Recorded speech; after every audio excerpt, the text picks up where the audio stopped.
தொடர்ந்து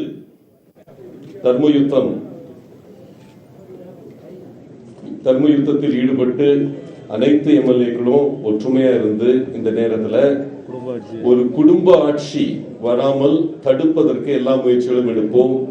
குறிப்பாக திருமதி சசிகலா அவர்களுடைய தேர்தல் பொதுச் செயலாளராக அவர்கள் தேர்ந்தெடுக்கப்பட்டதை சட்டப்படி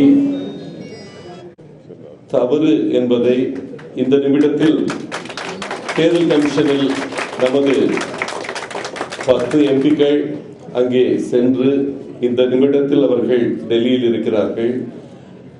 தேர்தல் கமிஷன் நல்ல தீர்ப்பு வழங்கும் என்று நாங்கள் நம்புகிறோம். அவர்கள் எடுத்த அனைத்து முடிவுகளுமே நல் அண்ட் வாய்ட், அது எல்லாமே சட்டப்படி செல்லாது என்று கோரிக்கை வைத்திருக்கிறோம். எலெக்ஷன் கமிஷன் முன்னால கண்டிப்பா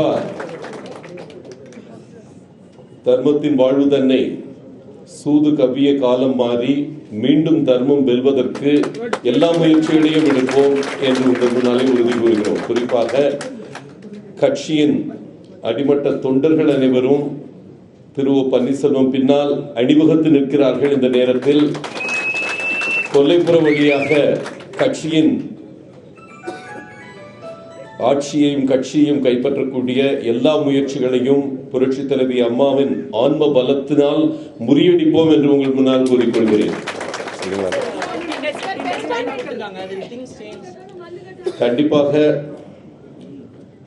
அடைக்கப்பட்டுள்ள எம்எல்ஏக்கள் தங்களுடைய மனச்சாட்சிப்படி வாக்களிக்கும் பொழுது பலரும் புரட்சி தலைவி அம்மாவின் ஆட்சிக்காக வாக்களிப்பார்களே தவிர ஒரு குடும்பத்தின் ஆட்சிக்கு வாக்களிக்க மாட்டார்கள் என்பதை எங்களுடைய நம்பிக்கை.